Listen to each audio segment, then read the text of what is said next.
Tapi di kisah ini Sarah melihat bagaimana Tuhan menulahi Firaun dan seisi rumahnya demi dia. Harusnya Abraham yang melindungi dia, tetapi Abraham hilang. Malah Tuhan yang mengambil perannya Abraham untuk melindungi Sarai dan menyelamatkan Sarai. Disinilah perjumpaan. Bagaimana caranya mereka bisa tahu, Hagar bisa tahu kalau ini Tuhan. Seringkali kita lihat, oh ya, M sama T besar, berarti ini memang Tuhan sendiri. Tapi bayangkan kalau saudara gak punya naskah ini, tiba-tiba dia di padang gurun bertemu dengan orang asing. Lalu apa katanya? Coba lihat. Hagar hamba Sarai, dari mana datangmu dan kemana pergimu? Tiba-tiba ditanyain gitu. Bagaimana kita bisa tahu kalau ini Tuhan yang berbicara? Dari sini kita bisa tahu, saudara. Ini Alkitab menerjemahkan Alkitab. Memang aneh, counterintuitif, tidak masuk akal. Tapi itulah Tuhan kita, saudara. Tuhan kita itu Tuhan yang paham apa yang menjadi kebutuhan kita. Mungkin waktu itu Hagar lebih perlu untuk dirubahkan hatinya daripada diubahkan situasinya. Karena Tuhan yang mengerti apa yang diperlukan oleh setiap masing-masing anak-anaknya. Musa adalah seorang pemimpin Israel yang sangat dihormati, direspek. Dia adalah orang yang ibaratnya standarnya tinggi, pahlawannya Tuhan. Perempuan ini, saudara, siapa dia? Nobody, bukan siapa-siapa. Seorang budak, tapi Tuhan berbelas kasihan segitunya kepada dia. Nih loh saudara, dari sini saudara bisa melihat betapa panjangnya, tingginya, lebarnya kasih karunia Tuhan.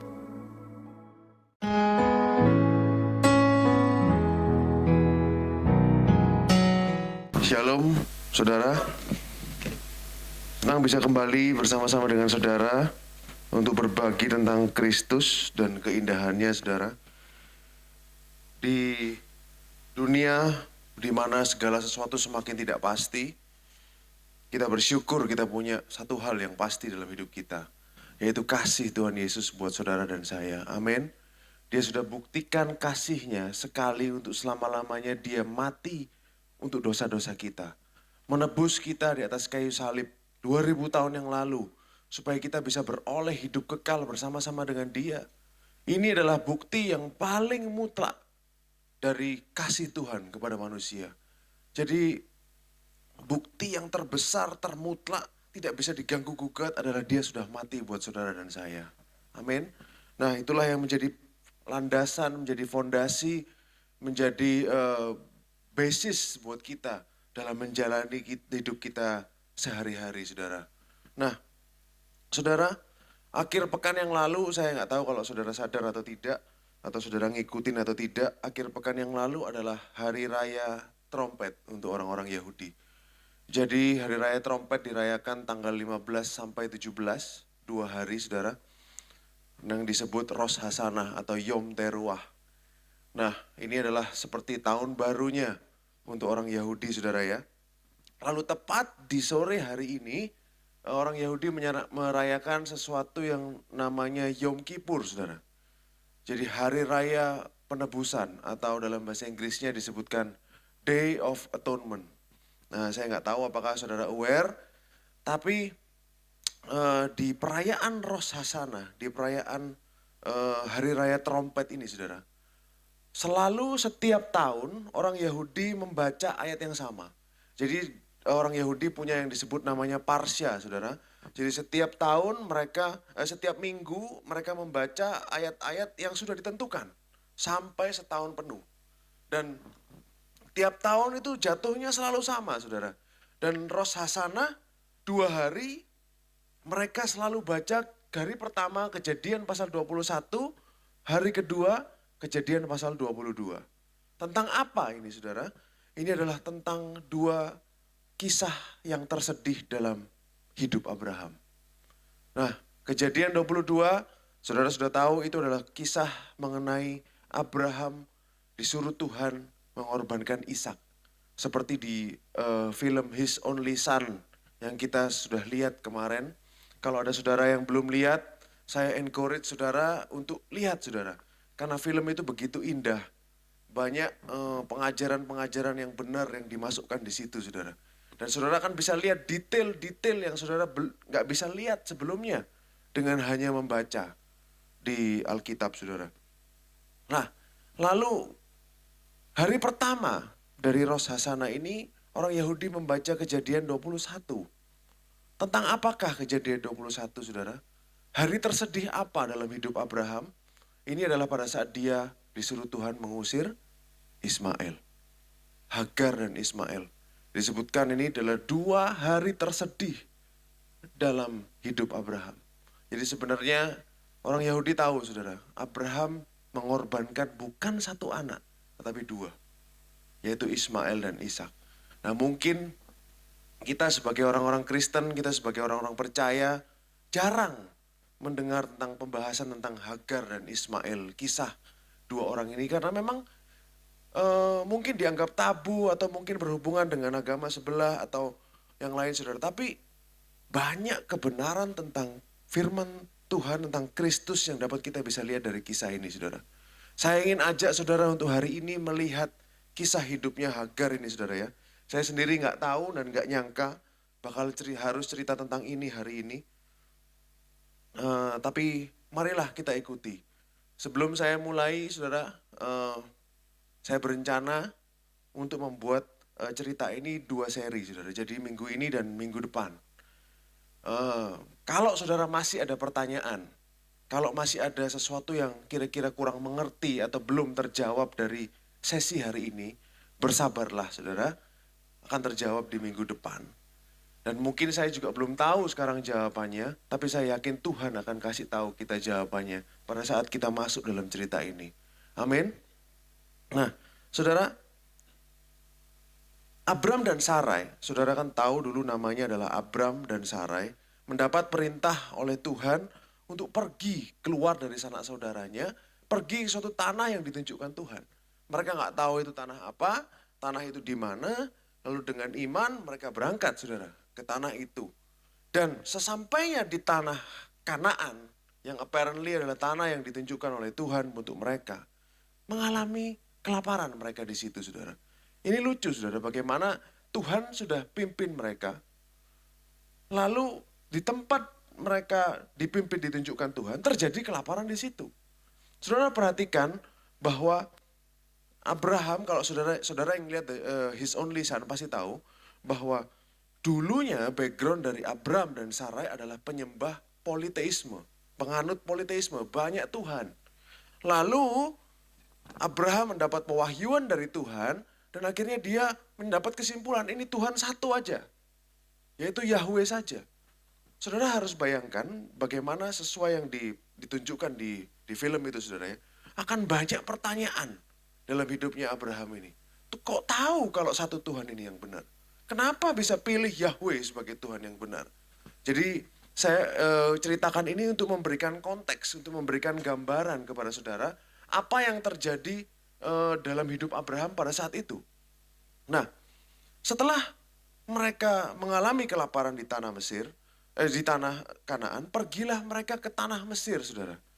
Mereka pergi ke tanah Mesir dan di situ ada makanan, saudara. Akhirnya mereka harus ke sana, ke tanah Mesir. Apakah mereka izin Tuhan atau tidak, tidak disebutkan. Nah, tetapi sebelum sampai ke tanah Mesir, Abraham berkata kepada istrinya, nanti di sana saya akan mengakui kamu sebagai adikku, bukan sebagai istriku, supaya mereka tidak membunuh aku karena mengingini kamu. Intinya seperti itu saudara ya, saya ceritakan dengan singkat supaya cepat kita bisa mengerti. Lalu sampailah dia di tanah Mesir dan betulan karena Sarai ini memang sangat cantik parasnya, Firaun tertariklah kepada dia dan karena diakui sebagai adiknya, maka diambillah oleh Firaun Sarai ini menjadi istrinya. Dan ironisnya saudara, kalau kita buka di Kejadian 12 ayat 16, Kejadian 12 ayat 16, dikatakan apa? Firaun menyambut Abraham dengan baik karena ia mengingini Sarai. Jadi Abraham ini selamat karena Firaun mengingini istrinya. Atau adiknya yang dibilang adiknya. Abraham mendapat kambing domba, lembu, sapi, keledai jantan, budak laki-laki dan perempuan, keledai betina dan unta. Karena Sarai. Saudara bayangkan bahwa Abraham yang kita selalu berpikir dia orang yang punya iman, dia orang yang selalu percaya, disebut bapak orang beriman, disebut oleh Tuhan sendiri seorang nabi. Ternyata seorang pengecut, saudara. Bagaimana dia bisa meninggalkan tanah yang dia kenal lalu masuk ke tempat yang tidak kenal. Ketemu Firaun aja dia takut. Jadi tidak seindah itu, saudara. Tidak sebagus yang kita pikirkan, yang digambarkan mungkin oleh hamba-hamba Tuhan di luar sana. Karena kalau kita baca dengan teliti, sebenarnya Abraham pengecut dan egois. Mementingkan keselamatan dirinya sendiri. Nah, para rabi, jadi ini di sini Rabi Yahudi tahu, saudara. Inilah pertama kali kisah di mana Sarah mengalami Tuhan sendiri. Selama ini kalau saudara lihat film The Only Son, saudara, di His Only Son, Tuhan ngomongnya selalu ke siapa, saudara? Abraham. Tapi di kisah ini, Sarah melihat bagaimana Tuhan menulahi Firaun dan seisi rumahnya demi dia. Harusnya Abraham yang melindungi dia, tetapi Abraham hilang. Malah Tuhan yang mengambil perannya Abraham untuk melindungi Sarai dan menyelamatkan Sarai. Disinilah perjumpaan pertama, pengalaman antara Sarai dan Yahweh yang disembah. Tidak jelas disebutkan bagaimana Firaun ditulahi seluruh isi rumahnya. Tapi yang pasti dia tahu Tuhan muncul kepada dia dan mengatakan bahwa Sarai ini adalah istrinya Abraham. Harusnya yang menjadi pembela adalah Abraham. Tapi suaminya hilang, saudara. Justru Tuhan yang menyatakan dirinya sebagai pembela. Amin. Nah, para rabi Yahudi juga tahu, saudara, dari kisah inilah kemungkinan besar Hagar itu masuk dalam rumah tangganya Abraham dan Sarai. Karena dikatakan dia dapat budak laki-laki dan perempuan. Hagar orang mana, saudara? Orang Mesir. Orang Mesir, dia adalah seorang budaknya Sarah. Orang Mesir lagi, kemungkinan dari sini dia masuk ke dalam kisah Abraham dan Sarai. Sampai di sini saya ceritakan konteksnya, saudara ya. Bagaimana bisa Hagar bisa masuk dalam hidup Abraham dan Sarai. Lalu kita buka Kejadian 16 ayat 1 sampai 7. Dikatakan seperti ini, saudara. Adapun Sarai istri Abraham itu tidak beranak. Ia mempunyai seorang hamba perempuan orang Mesir, Hagar namanya.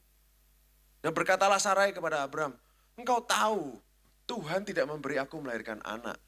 Karena itu baiklah hampiri hambaku itu, mungkin oleh dialah aku dapat memperoleh seorang anak.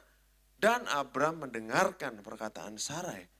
Ayat 3, jadi Sarai istri Abraham itu mengambil Hagar hambanya orang Mesir itu, yakni ketika Abraham telah 10 tahun tinggal di Kanaan, lalu memberikannya kepada Abraham suaminya untuk menjadi istrinya. Lanjut. Abraham menghampiri Hagar, lalu mengandunglah perempuan itu. Ketika Hagar tahu bahwa ia mengandung, maka ia memandang rendah akan nyonyanya itu. Sampai di sini, saudara, ayat 1 sampai 4, saudara belajar backgroundnya ya, kita belajar backgroundnya. Bahwa sebenarnya yang dilakukan oleh Sarah ini logika, saudara. Karena pada zaman dahulu, sudah dibuktikan dalam naskah-naskah Babylon. Jadi kan Babylon itu ada di utara ya, Syria, daerah Syria situ. Bahkan naskah Hammurabi menurut hukum zaman dulu, saudara, sudah biasa kalau ada perempuan yang gak punya anak, dia boleh ambil budaknya, kasihkan kepada suaminya. Nanti anak dari budaknya itu adalah anak dari istrinya itu. Karena budak ini adalah milik properti. Apapun yang dihasilkan oleh budak itu adalah punyanya tuannya. Jadi budak ini boleh digambarkan sebagai rahim yang berjalan, saudara. Jadi apa yang keluar dari dia, apa yang dihasilkan adalah miliknya Sarah. Makanya Sarah bilang mungkin melalui dia. Melalui dia. Jadi logis saudara apa yang dia lakukan. Dan kalau saudara baca di Kejadian 15 ayat 3 sampai 4. Nanti kita akan kembali ke 16. Lagi kata Abram. Abram berkata kepada Tuhan, engkau tidak memberikan kepadaku keturunan. Sehingga seorang hambaku nanti menjadi ahli warisku. Tetapi datanglah firman Tuhan kepadanya demikian. Orang ini tidak akan menjadi ahli warismu, melainkan anak kandungmu. Dialah yang akan menjadi ahli warismu. Dalam bahasa Inggrisnya jelas, he that come forth out of thine own bowels. Dia yang keluar dari tubuhmu yang akan menjadi ahli warismu. Tidak disebutkan dia yang keluar dari tubuh Sarah. Tapi dia yang keluar dari tubuh Abraham akan menjadi ahli waris. Oleh karena itu Sarah berpikir, saudara harus bayangkan bagaimana seorang yang tidak punya anak bertahun-tahun di zaman dulu itu seperti suatu kutukan. Seperti sesuatu yang sangat menyedihkan. Orang mandul itu sangat sedih, saudara. Apalagi di zaman dahulu. Dan, nah, kalau saudara ingat kisahnya Lea dan Rahel bersama-sama dengan Yakub. Bagaimana mereka berkompetisi, Rahel tidak bisa punya anak, akhirnya dia kasih budaknya kepada Yakub. Ini punya anak dari budaknya. Jadi akhirnya Yakub dengan budaknya ini punya anak, tapi anak tersebut itu punyanya Rahel. Karena apa buktinya? Rahel yang memberi nama kepada anak itu. Bukan budak tersebut. Karena yang dilahirkan budak itu adalah milik Lea dan Rahel. Makanya istrinya Yakub selalu disebutkan dua. Matriah Israel, jadi ada Patria, ada Matriah. Jadi ibunya orang Israel itu Lea dan Rahel. Padahal 4 dari mereka adalah anak budak. 4 orang anak. Bilha dan Silpa. Tidak disebutkan. Karena budak memang tidak punya hak, saudara. Jadi ini sesuatu yang common dan sesuatu yang normal di zaman dahulu. Nah, sampai di sini saya harap saudara sudah bisa mulai menangkap ceritanya, saudara bisa mengikuti. Kita buka Kejadian 16 tadi ayat 4. Dikatakan apa saudara? Dalam bahasa Inggris dikatakan,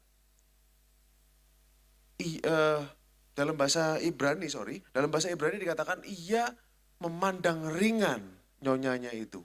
Maksudnya Hagar pada saat dia tahu ia mengandung, dia meremehkan Sarah. Menganggap Sarah ini ringan, jadi tidak respect. Kalau orang respect itu menganggap dia berat, heavy.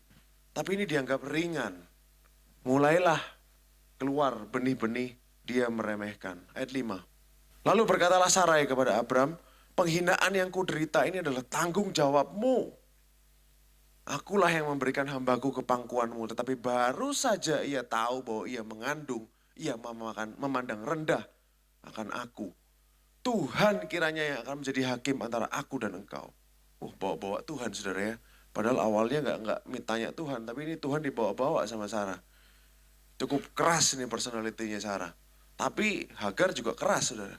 Kata Abram kepada Sarai, hambamu itu di bawah kekuasaanmu. Perbuatlah kepadanya apa yang kau pandang baik. Lalu Sarai menindas Hagar sehingga ia lari meninggalkannya. Jadi ditindas benar-benar oleh Sarai sampai dia lari saudara. Nah, boleh dibuka bahasa aslinya Kejadian 16 ayat 6. Kata-kata menindas ini penting saudara ya. Kata-kata menindas ini saya nggak bisa bacanya saudara ya. Tapi akar katanya kalau saudara lihat kata-kata menindas, she dealt harshly. Ini menindas ini saudara. Boleh dibuka 6031 terjemahannya. Dari kata dasar Ibrani anah. Nah sehingga sampai akhirnya si Hagar melarikan diri. Nah kata anah ini di sini saudara. Jadi afflicted. Jadi kalau sudah lihat terjemahannya afflicted, dia disiksa, ditekan. Nah perkataannya adalah penggunaannya adalah untuk menindas, menekan. Semua ya. Jadi ibaratnya seperti Sarah ini terus menekan Hagar. Nah lalu kita lanjut Kejadian 16 ayat 7. Lalu dia kabur. Dikatakan seperti ini, malaikat Tuhan menjumpainya dekat suatu mata air di padang gurun, yakni dekat mata air di jalan Syur. Saudara, kalau kita lihat saudara ya, bagaimana caranya mereka bisa tahu, Hagar bisa tahu kalau ini Tuhan. Seringkali kita lihat, oh ya, M sama T, besar. Berarti ini memang Tuhan sendiri.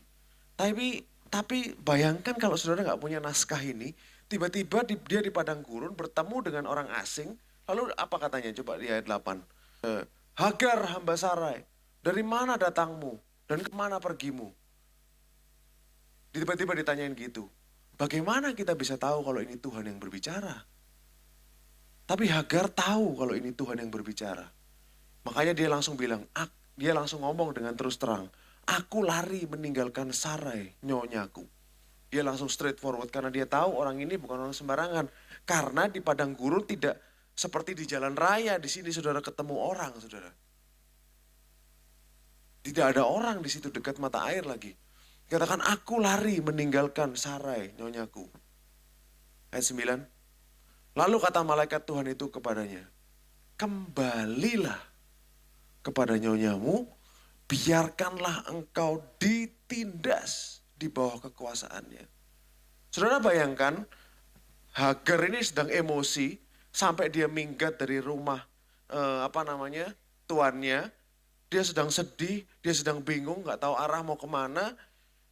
Ibaratnya lagi stres, lalu ketemu dengan Tuhan sendiri. Lalu Tuhan harusnya bilang, ya oke, selesaikan masalahmu. Dalam nama Yesus selesai masalahmu.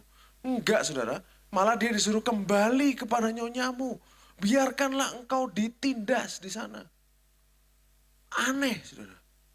Mengapa kok Tuhan malah suruh suruh Hagar ditindas? Bukankah Tuhan nggak mau? Bukankah Tuhan bisa melepaskan? Tapi enggak.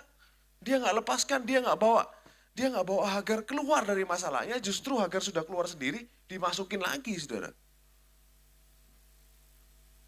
Inilah dinamika dari Tuhan kita, saudara. Makanya Tuhan kita ini pikirannya tidak terselami. Dia punya tujuan yang manusia ini nggak bisa mengira-ngira tujuannya itu apa, saudara. Kalau orang Kristen normal, ketemu orang Kristen tipikal, saudara ya, ketemu kata-kata ini, engkau ditindas, ada masalah justru malah biar aja lu di masalah itu. Oh setan ini yang ngomong, bukan Tuhan ini yang ngomong. Gak mungkin Tuhan ngomong seperti ini, kok saya malah disuruh tinggal dalam masalah saya. Ini harus ditengking dalam nama Yesus, ini suara bukan dari Tuhan, ini suara dari setan. Betul saudara? Tipikal orang Kristen akan berkata seperti itu. Tapi Tuhan punya maksud dan tujuan di sini. Yang saudara dan saya mungkin belum bisa mendapatkan sekarang. Dan dikatakan ini, biarlah engkau ditindas di bawah kekuasaannya. Kata-kata ditindas sama. Katanya tadi, anah. Akar katanya sama, saudara. Lalu, apa maksudnya, saudara? Pada saat kita gali lebih dalam, pada saat menggali lebih dalam tentang kata-kata anah ini, saudara. Kata anah ini pernah dipakai Tuhan. Tapi diartikan berbeda. Di Keluaran 8 ayat 2 sampai 3. Sorry, bukan Keluaran, Ulangan. Ulangan pasal 8 ayat 2 sampai 3. Dikatakan ini, ingatlah kepada seluruh perjalanan yang kau lakukan atas kehendak Tuhan Elohim di padang gurun selama 40 tahun. Ini Musa yang berkata-kata kepada orang Israel, saudara. Dengan maksud merendahkan hatimu dan mencobai engkau untuk mengetahui apa yang ada dalam pikiranmu. Yakni apakah engkau berpegang pada perintahnya atau tidak. Kata-kata anah, balik lagi. Kata anah itu dipakai di kata ini saudara. Merendahkan hatimu. Jadi dari sini Alkitab menerjemahkan Alkitab. Kita bisa tahu saudara. Bahwa tujuan Tuhan membawa Hagar kembali untuk ditindas lagi oleh Sarai adalah untuk merendahkan hatinya. Untuk mengubahkan hatinya. Dari sini kita bisa tahu, saudara. Ini Alkitab menerjemahkan Alkitab. Memang aneh. counterintuitif, tidak masuk akal. Tapi itulah Tuhan kita, saudara. Tuhan kita itu Tuhan yang paham apa yang menjadi kebutuhan kita. Mungkin waktu itu Hagar lebih perlu untuk dirubahkan hatinya daripada diubahkan situasinya. Karena Tuhan yang mengerti apa yang diperlukan oleh setiap masing-masing anak-anaknya. Kadang-kadang melalui badai dalam hidup ini kita berdoa, Tuhan lepaskan aku dari badai ini. Tapi Tuhan gak jawab. Tuhan ajak kita melewati badai itu bersama-sama dengan Dia. Tujuannya apa, saudara? Tujuannya adalah supaya hatimu diubahkan. Supaya hatimu semakin lembut. Supaya hatimu semakin rendah hati. Itulah tujuannya Dia. Dan itu lebih mahal daripada Tuhan cuma mengubah keadaan saudara. Diajak saudara melalui badai bersama-sama dengan saudara. Melalui masalah bersama-sama dengan saudara. Supaya saudara tahu bahwa Dia adalah Tuhan yang selalu ada bersama-sama dengan kita. Dalam setiap masalah, dalam setiap badai dalam hidup, dalam setiap problema hidup, itu adalah cara Tuhan untuk membawa kita semakin mengenal Dia. Semakin kenal Dia, semakin tahu apa yang Dia mau, semakin kenal hatinya, pribadinya yang penuh dengan kasih. Saudara, kan kita sudah tahu bagaimana tadi Hagar memandang rendah Sarai. Baru mengandung, anaknya belum lahir. Sudah dia menganggap rendah Sarai. Padahal Hagar tidak tahu apakah anaknya laki-laki atau perempuan. Kalau anaknya perempuan, bukan anak perjanjian. Ngapain dia sombong? Tapi sebelum itu semua diketahui, dia sudah sombong dulu. Dia sudah lari dari majikannya. Ini orang keras, saudara. Keras kepala. Dan Tuhan ajari dia untuk tunduk. Makanya disuruh kembali, saudara. Jadi Hagar tahu urusannya bukan dengan Sarah. Tetapi urusannya antara dia dan Tuhan. Melalui Sarah yang menindas dia. Jadi urusannya adalah Hagar dan Tuhan. Melalui siapa? Sarah yang menindas dia. Hagar akhirnya paham itu. Karena Tuhan katakan, engkau pergilah pulang, ditindas. Aneh, saudara, aneh. Tapi saya ingin ini masuk dalam pikiran kita bahwa meskipun Tuhan tidak bawa saudara lepas dari suatu masalah, ketahuilah bahwa Dia berjalan bersama-sama dengan saudara melewati itu. Hagar kembali dengan pengetahuan yang pasti bahwa dia punya Tuhan yang bersama-sama dengan dia. Dia meskipun seorang budak, dia juga dibela oleh Tuhan. Tuhan melihat dia. Nanti kita akan lihat lanjutan dari cerita ini, saudara. Nah, Kejadian 16 tadi ayat 9, saudara. Ayat 9. Kejadian 16 ayat 9. Lalu kata malaikat Tuhan, kembalilah kepada nyonyamu, biarkanlah engkau ditindas di bawah kekuasaannya. Kita semua tahu, saudara, bahwa malaikat Tuhan ini adalah Kristofani. Kristus sendiri yang muncul pada waktu itu di perjanjian lama. Karena satu M dan T-nya besar. Nanti, saudara, bukti kedua adalah nanti Sarah akan memberi nama Tuhan kepada orang ini. Kan gak mungkin dia bukan Tuhan. Gak mungkin dia malaikat. Kalau dia diberi nama Tuhan oleh Hagar. Lalu ayat 10 dikatakan seperti ini, saudara. Lagi kata malaikat Tuhan itu kepadanya, aku akan membuat sangat banyak keturunanmu, sehingga tidak dapat dihitung karena banyaknya. Saudara, kalau dengar kata-kata ini, bukankah ini berkat perjanjian yang diberikan kepada Abraham? Mirip kan, saudara? Mirip, saudara. Kalau saya jadi Hagar, pasti pernah dengar tuh, Abraham pernah cerita, oh Tuhan dulu ngomong gini, Tuhan ngomong gini. Keturunanku akan seperti pasir di laut, bintang di langit. Semua seisi rumah Abraham pasti tahu berkat itu, saudara. Meskipun Tuhan hanya ngomong kepada Abraham. Lalu Hagar, seorang budak, orang Mesir lagi, Dikasih tahu seperti ini oleh Tuhan.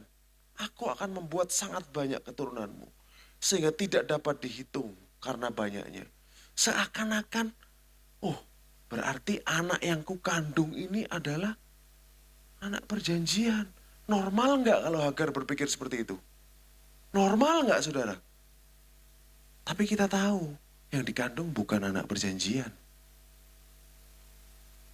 Pertanyaan saudara, kok Tuhan PHP? Seakan-akan, gitu saudara. Nanti kita akan, mungkin sebagian dari pertanyaan ini akan terjawab di minggu depan. Ayat 11. Selanjutnya kata malaikat Tuhan itu kepadanya, engkau mengandung. Yes, dia tahu kalau dia mengandung. Dan akan melahirkan seorang anak laki-laki. Kaget lagi Hagar. Laki ternyata anaknya. Yang dikandung ini laki. Dan akan menamai dia Ismail. Sebab Tuhan telah mendengar tentang penindasan atasmu itu. Nama Ismail itu artinya God will hear. Tuhan akan mendengar. Bagus saudara, artinya itu bagus banget nama Ismail. Makanya Hagar, seneng lagi dia. Bayangkan saudara ya, masuk dalam cerita ini. Namanya Ismail. Aku harus pulang. Kasih tahu kepada Abram, ini anak perjanjian yang di dalam ini. Hagar merasa dia sudah menjadi bagian dari perjanjian tersebut. Pasti saudara. Jelas. Sangat jelas saudara. Nama kasih laki-laki lagi. Kasih nama lagi sama Tuhan. Udah jelas ini. Ini pasti. Lalu ayat 12. Seorang laki-laki yang lakunya seperti keledai liar. Demikian nanti anak itu tangannya akan melawan tiap-tiap orang dan tangan tiap-tiap orang akan melawan dia. Dan di tempat kediamannya ia akan menentang semua saudara-saudaranya. Ayat 13. Kemudian Hagar menamakan Tuhan yang telah berfirman kepadanya itu dengan sebutan, engkaulah El Roy. Dia menamai siapa saudara? Tuhan. Tuhan yang dinamai oleh dia. Sebab katanya, bukankah di sini kulihat dia yang telah melihat aku? Ayat 14, selesaikan dulu. Sebab itu sumur tadi disebutkan orang sumur Lahai Roy. Letaknya antara Kades dan Beret. Lalu Hagar melahirkan seorang anak laki-laki bagi Abram. Abram menamai anak yang dilahirkan Hagar itu Ismail. Oke? Abram berumur 86 tahun ketika Hagar melahirkan Ismail baginya. Nah, sampai di sini saudara,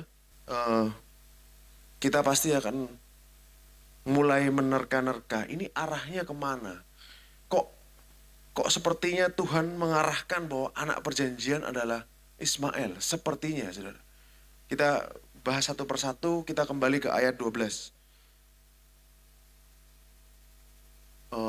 13 terus. Nah, disebut Hagar menamakan Tuhan yang telah berfirman kepadanya dengan sebutan El Roy. Saudara, apa ada orang di Alkitab yang menamai Tuhan selain Hagar? Kita buka Kejadian 22 ayat 14. Kejadian 22 ayat 14. Ini kisah Abraham, bagaimana dia mengorbankan Ishak. Dan dikatakan apa saudara? Setelah akhirnya ada korban pengganti, Ishak tidak jadi dikorbankan, dikatakan seperti ini. Dan Abraham menamai tempat itu Tuhan menyediakan. Sebab itu sampai sekarang dikatakan orang di atas gunung Tuhan akan disediakan. Inilah yang kita biasanya sebut Jehovah Jireh. Jehovah Jireh.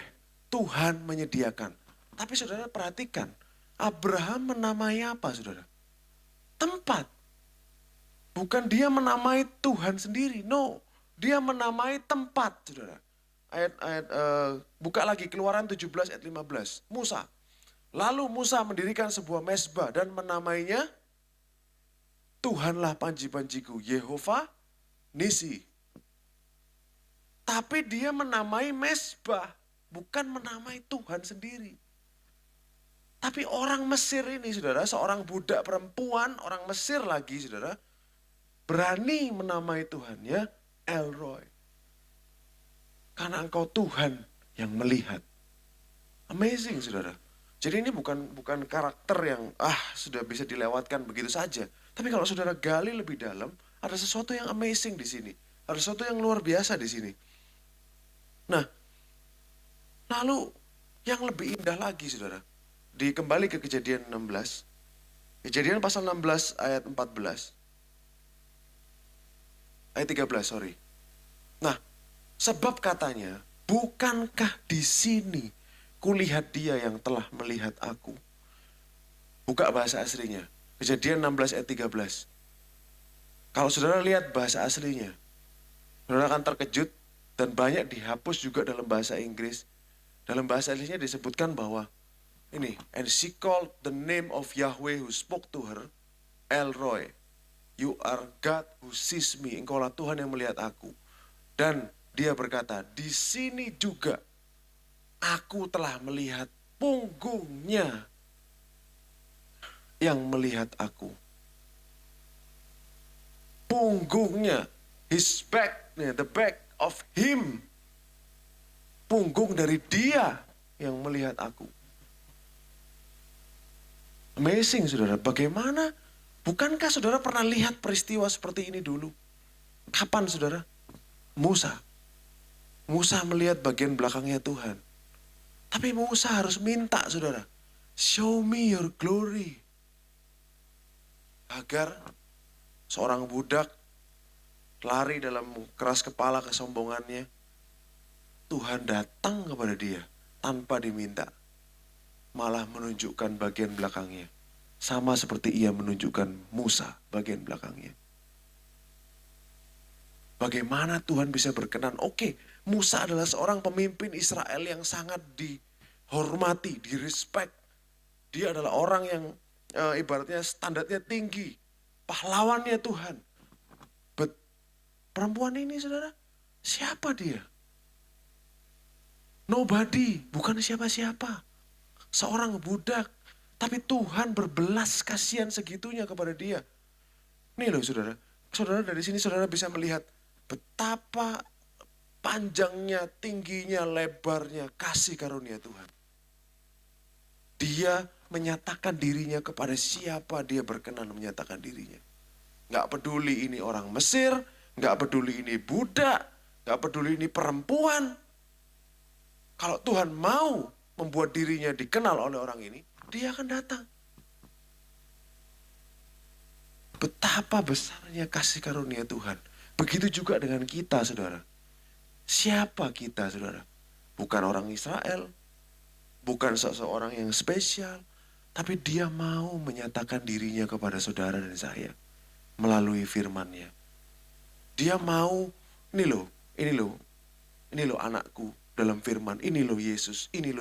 Dia tunjukkan Yesus dalam setiap firman yang kita baca. Itu dia menyatakan dirinya. Berkenan untuk dikenal. Kalau Tuhan gak berkenan untuk dikenal, orang mau jungkir balik pun gak akan bisa kenal dia. Karena it's always selalu dimulai dari dia yang menyatakan dirinya. Semua adalah inisiatifnya dari Tuhan. Bukan dari manusia. Nah, sampai di sini saudara, amazing perempuan ini bagaimana Tuhan hatinya begitu mengasihi dia. Seringkali kita bilang, ini kan tokoh yang dibuang, bukan tokoh utama dalam Alkitab. Sama seperti Esau, sama seperti Ismail. Mereka kan orang-orang yang disingkirkan oleh Tuhan. Seakan-akan seperti itu, karena mereka bukan orang yang terpilih untuk menurunkan Yesus. Yes, tapi apakah Tuhan tidak mencintai mereka? Tuhan mencintai, saudara. Kalau enggak sampai seperti ini. Kalau enggak sampai dia datang ke situ.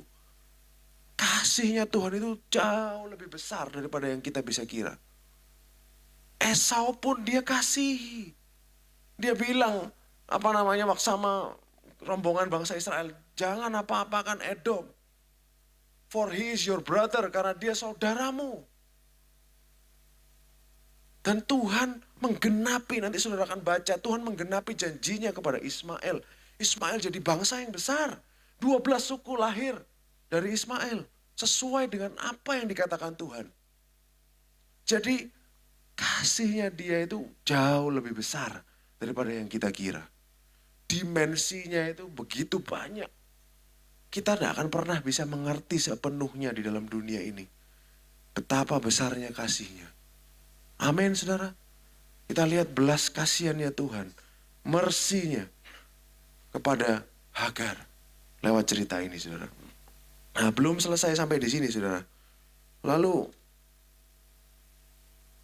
kalau kita baca tadi ya, saudara.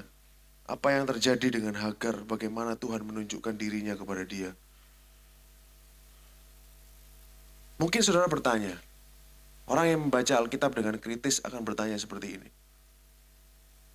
Bukankah, kenapa kok disebut Tuhan yang melihat? Bukankah Ismail namanya Tuhan mendengar? Kenapa nggak sekalian disebutkan Tuhan yang mendengar saja? Kenapa kok dibilang Tuhan yang melihat? Kenapa berbeda? Bukankah kalau dalam konteks cerita ini Tuhan mendengar? Kenapa kok berbeda, saudara? Why? Kenapa kok berbeda? Biarlah kita Alkitab menerjemahkan Alkitab. Ayub 42 ayat 5. Kata-kata mendengar dan melihat ini jadi satu di ayat ini. Hanya, ini Ayub berkata saudara ya, setelah selesai semua pencobaannya, dikatakan hanya dari kata orang saja aku mendengar tentang engkau. Dulu, kalau dalam bahasa Inggris ini past tense. Dulu, dari kata orang saja aku mendengar tentang engkau. Tetapi sekarang, Ayub katakan apa saudara? Mataku sendiri memandang engkau. Apakah ada disebutkan Ayub melihat Tuhan? Apakah ada disebutkan bahwa Tuhan menampakkan diri bertemu face to face dengan Ayub? Tidak ada. Tetapi kenapa dia berkata seperti ini?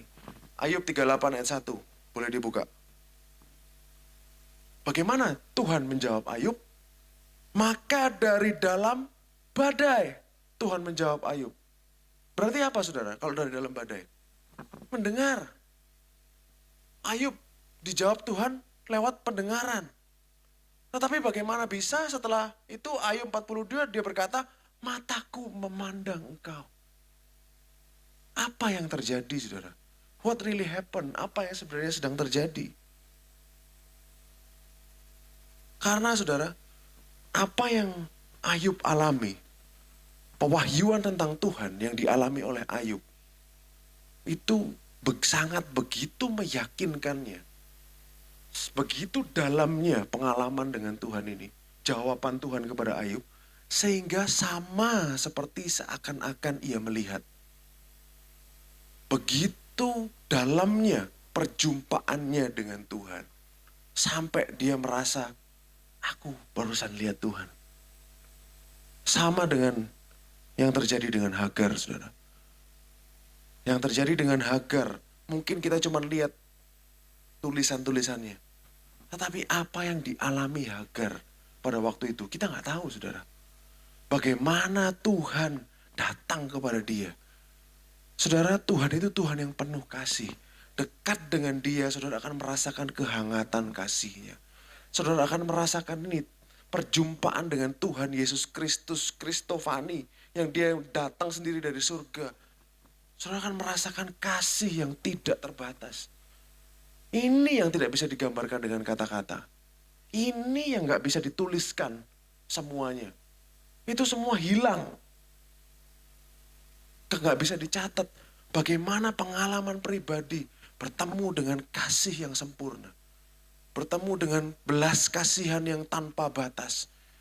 Bertemu dengan kelembutan yang tidak pernah dirasakan di dunia ini. Itulah pengalamannya dengan Tuhan. Dan Hagar pada saat dia bertemu dengan Tuhan, dia bilang, Elroy, dari seluruh keindahan yang dia alami, dia cuma bisa ngomong satu kata, you are God who sees.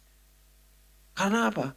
Pada saat Tuhan datang, Hagar tahu selama ini Tuhan melihat dia, bahwa dia ada dalam pandangannya Tuhan. Tak pernah dia lepas dari pandangannya Tuhan.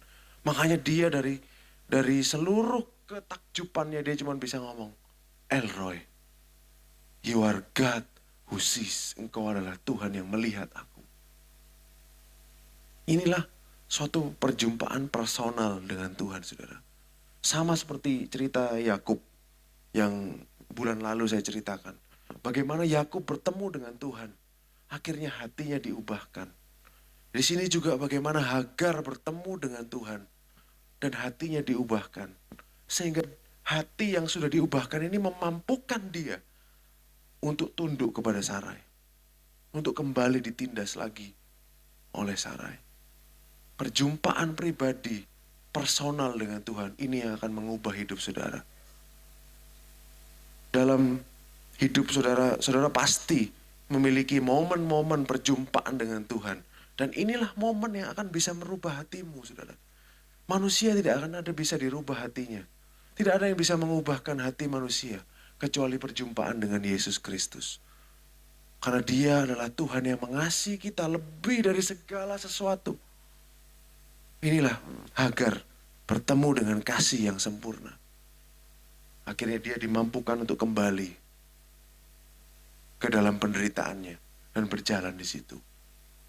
Sampai di sini saudara, saya harap saudara bisa mengerti, saudara bisa mulai mengikuti cerita ini saudara. Ini baru sebagian saudara. Karena 2 kali Hagar bertemu dengan Tuhan. Ini yang pertama, nanti yang kedua ada lagi saudara. Dan bagaimana cerita itu berlanjut ke depannya. Makanya saya bagi menjadi 2 part saudara. Saya bagi jadi 2 part. Karena banyak pertanyaan-pertanyaan yang harus dijawab. Nah, contoh seperti ini saudara. Bayangkan saudara, rencana Tuhan itu memang jauh lebih besar dari yang bisa kita kira. Saudara bayangkan, kalau seandainya Tuhan tidak suruh Hagar balik, apa yang akan terjadi? Bukankah semuanya jadi lebih mudah? Kalau Ismail tidak dilahirkan di rumah Abraham, tidak perlu terjadi drama, perselisihan, sakit hati lagi. Nanti pada saat Hagar dan Ismail diusir kembali. Bukankah harusnya Tuhan biarkan dia pergi ke Mesir, lahirlah di Mesir, tidak kenal, sudah selesai. Ini biar sendiri. Tapi Tuhan suruh dia balik, lahirlah Ismail di situ, terus habis itu setelah Ishak lahir diusir sama Tuhan. Dia kembali untuk diusir lagi saudara. Hagar ini. Pernah nggak saudara berpikir tentang cerita ini begitu dalam saudara? Saya nggak pernah saudara. Saya baru hari ini saya belajar dan Tuhan bukakan banyak. Sebenarnya rencana Tuhan itu menimbulkan banyak pertanyaan saudara. Kita nggak bisa ngerti. Kenapa Tuhan? Dia kamu suruh balik terus nanti kamu usir lagi. Normal, kita secara normal manusiawi akan berkata apa? Kok jahat Tuhan? Kenapa dia mempermainkan Hagar? Kok jahat Tuhan? Harusnya dia bebaskan Hagar. Selesaikan agar semua masalah ini selesai. Tidak perlu ada perselisihan, tidak perlu ada sakit hati lagi. Tidak perlu ada drama lagi dalam keluarganya. Kenapa saudara? Orang normal akan berbilang Tuhan ini kok jahat saudara. Tapi saudara, minggu lalu saya lihat sermonnya Pastor Prince. Pastor Prince ini dia menggambarkan sesuatu dengan bagus. Dia bilang seperti ini saudara. Kebanyakan manusia hari ini, termasuk orang-orang Kristen, masih makan dari buah pengetahuan baik dan buruk. Apa yang salah dengan buah pengetahuan baik dan buruk? Yang pertama, tidak bisa saudara ambil yang baik saja. Harus yang buruk juga. Karena itu satu kesatuan. Pengetahuan tentang yang baik, bagus kan? Ya, bagus. Tetapi tidak sendiri, itu pasangannya adalah yang baik dan yang buruk. Saudara harus tahu semuanya. Yang kedua, pengetahuan, knowledge. Ini loh saudara, banyak dari kita masih berjalan dalam pengetahuan kita. Itu loh saudara, knowledge. Makanya inilah dasar dari seluruh logika manusia. Logika manusia, pengetahuan manusia, seringkali kita masukkan juga di dalam kehidupan spiritual kita. Oh, kalau gini berarti baik. Oh, kalau gini berarti buruk. Betul saudara, segala sesuatu kita nilai baik dan buruknya. Yes, bukan hanya Tuhan. Dalam segala aspek kehidupan kita. Itu karena kita makan dari pohon pengetahuan. Baik dan buruk. Bisa nangkep saudara sampai sini. Jadi apa yang Tuhan mau? Tuhan mau saudara dan saya makan dari pohon kehidupan. Jadi kita nggak mendefinisikan baik dan buruk, baik dan buruk, baik dan buruk terus saudara. No, kita ikut tuntunannya. Karena dialah sang kehidupan itu sendiri. Tuhan maunya kita makan dari buah kehidupan yang adalah gambaran Kristus. Di Taman Eden itu kita makan buah kehidupan itu. Dan kita berjalan melalui berdasarkan dorongan kehidupan yang ada di dalam kita. Tuhan bilang apa saudara? Dan di Yohanes 10 ayat 10 dia katakan, aku datang untuk supaya mereka mempunyai hidup dan mempunyainya dalam segala kelimpahan. Definisi dari kata hidup ini dalam bahasa Yunani adalah zoe. Pernah dijelaskan Pak Heru juga di sini. Zoe life. Inilah supaya kita punya zoe life. Apa itu definisi zoe? Buka bahasa aslinya. Nah, saya suka definisi zoe di sini saudara ya. Ini bagus. Zoe itu life, physical and spiritual. Betul? All life throughout the universe. Semua kehidupan dalam alam semesta itu diambil atau datang dari dan selalu disustain dan dipelihara oleh God self-existent life. Artinya Zoe itu apa? Suatu kehidupan yang kita ini bergantung sama dia.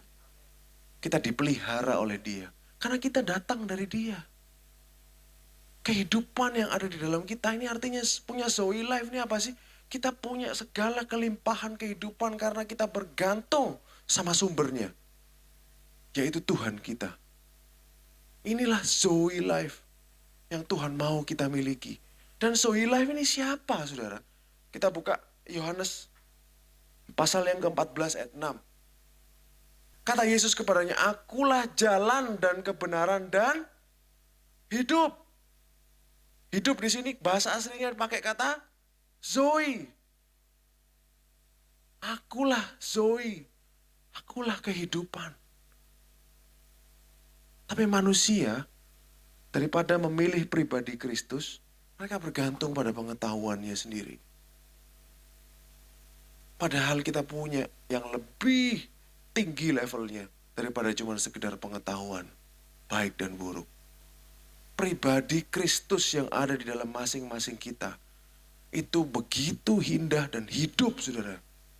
Dia yang akan tunjukkan kepada saudara, kemana saudara harus pergi, apa yang harus saudara ambil. Dia akan tunjukkan banyak hal dalam hidup saudara yang saudara nggak bisa mengerti dengan kepala. Tuhan itu terlalu besar untuk masuk ke dalam definisi kita. Untuk dalam kita kotai kategori baik dan buruk. Oh ini Tuhan jahat, ini Tuhan enggak. No, dia terlalu besar untuk itu. Dia punya banyak maksud yang saudara dan saya tidak tahu. Karena dia yang pegang masa depan. Dia yang tahu semuanya. Dia tahu masa lalu, dia tahu masa depan, dia tahu segalanya. Dan dia diam di dalam saudara. Oleh karena itu buah pengetahuan baik dan buruk ini Tuhan gak suka. Karena membuat manusia itu tidak bergantung pada dia. Aku tahu kok. Harusnya gini. Keadaan pilihan A, B, C, D kita bisa memilih sendiri. Seandainya saudara ya. Seandainya saudara dihadapkan pilihan 4. A, B, C, D. Dengan buah pengetahuan baik dan buruk saudara kan bisa menimbang sendiri. Oh ini baik dan buruk. Gini. Oh yang ini untungnya lebih banyak. Ini lebih baik, jadi kita harus pilih yang ini. A. Then, manusia tidak butuh Tuhan. Apa yang harus dilakukan? Tanya kepada Tuhan. Tuhan, A, B, C, D, kita harus kemana? Kamu mau aku kemana? Itulah hidup yang Zoe tadi, yang hidup yang bergantung sama dia. Saudara butuh dia. dalam setiap hari dalam kehidupanmu. Dia yang akan pimpin jalan hidup saudara. Terus apakah kalau Tuhan pimpin jalannya selalu enak? Tidak, saudara. Lalu jalan tidak enak terus kita bilang, wah ini bukan Tuhan salah kemarin aku. Nggak mungkin, saudara. Tidak seperti itu. Hagar dipimpin Tuhan tidak enak loh. Kembali loh ke tempat majikannya. Ditindas kembali kepada penindasan. Tidak selalu enak. Tapi yang penting adalah dia bersama-sama dengan kita. Amin. Melalui apapun dalam hidup ini, saudara. Kalau Tuhan bersama-sama dengan kita, kita pasti keluar lebih dari pemenang. Oleh Dia yang sudah mengorbankan nyawanya untuk kita. Tidak ada orang yang lebih mengasihi kita daripada Yesus, saudara. Bahkan orang terdekat di hidup kita pun, kasihnya tidak lebih besar daripada Yesus kepada kita. Bahkan orang tua yang melahirkan kita pun, yang membesarkan kita pun, kasih Yesus lebih besar daripada kasih orang tua kita kepada kita. Itu yang saudara miliki dalam hatimu. Itu yang membawa saudara melalui hari-harimu. Kasih itu yang akan menuntun saudara. Amin, saudara. Nah, saya akan lanjutkan minggu depan. Saya harap saudara bisa mengikuti. Saya harap saudara bisa paham. Saudara bisa melihat skop saudara tentang Tuhan diperbesar, saudara. Oh, Tuhan itu jauh kasihnya lebih besar. Bahkan yang dianggap tidak penting, Tuhan anggap penting. Dia mau nyatakan dirinya. Inilah besarnya kasih Yesus kepada kita. Di NCC, saudara, semakin hari semakin dapat pewahyuan. Semakin hari kita dapat revelation tentang betapa Dia baik buat kita. Saudara pikir itu kebetulan? Saudara pikir itu kepintaran orang yang berkhotbah di sini atau semua pembicara-pembicara di sini? Tidak, saudara. Tidak ada satupun dari itu. Itu semata-mata hanya Tuhan mau kita kenal. Dia mau menyatakan dirinya kepada saudara. Ini loh, Pak Dedi, aku ini seperti ini. Dia berkata seperti ini, aku ini seperti ini, karakterku ini seperti ini loh. Saudara tahu itu, saudara tidak akan pernah miss untuk pertemuan dengan Dia. Saudara tahu betapa Tuhan mau memperkenalkan dirinya kepada kita. Saudara tidak akan miss setiap kesempatan untuk bertemu dengan Dia. Karena Dia pribadi yang begitu indah. Pribadi yang begitu penuh dengan kasih karunia. Saudara akan paham keindahannya. Semakin saudara ngerti, semakin saudara masuk ke dalam, saudara akan melihat semakin Dia jauh di luar pikiranmu. Amin, saudara. Betapa bangganya kita bahwa Tuhan alam semesta mau menyatakan dirinya kepada kita. Amin. Tidak kepada semua orang loh, saudara. Tidak kepada semua orang. Pada NCC ini Tuhan punya hati spesial di matanya. Mari kita berdoa. Terima kasih Yesus, terima kasih. Engkau sungguh baik, Engkau sangat baik buat kami. Semakin hari semakin nyatakan dirimu kepada kami, Tuhan. Betapa luar biasanya yang kami miliki di dalam Engkau. Bahwa pribadi yang paling penting di alam semesta, pribadi nomor 1 di alam semesta, mau menyatakan dirinya kepada kami. Terima kasih Yesus, terima kasih. Bukakan lebih banyak revelation kepada jemaat NCC Tuhan. Biarlah kami semakin tahu, semakin paham betapa Engkau mengasihi kami. Betapa kami aman bersama-sama dengan Engkau. Terima kasih Yesus, terima kasih. Saya selesai berbicara, Engkau yang nyatakan lebih dalam lagi dalam hati setiap jemaat-Mu. Di dalam nama Yesus kami berdoa dan mengucap syukur. Haleluya. Amin. I worship His soul.